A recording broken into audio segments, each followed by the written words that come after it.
kilautin sapang kitol semona tunggangin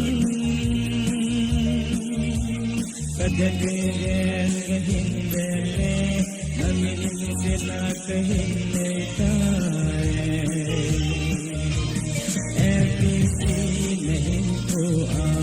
sikudun ko manang kibon na Muhiu hiwana mong haisin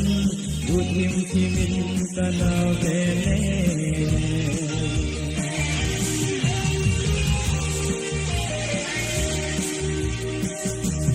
Nawagi si anak ko nasu Kadang dibinjong ako asay Isihilasun kalunggel ho Abo sa hetana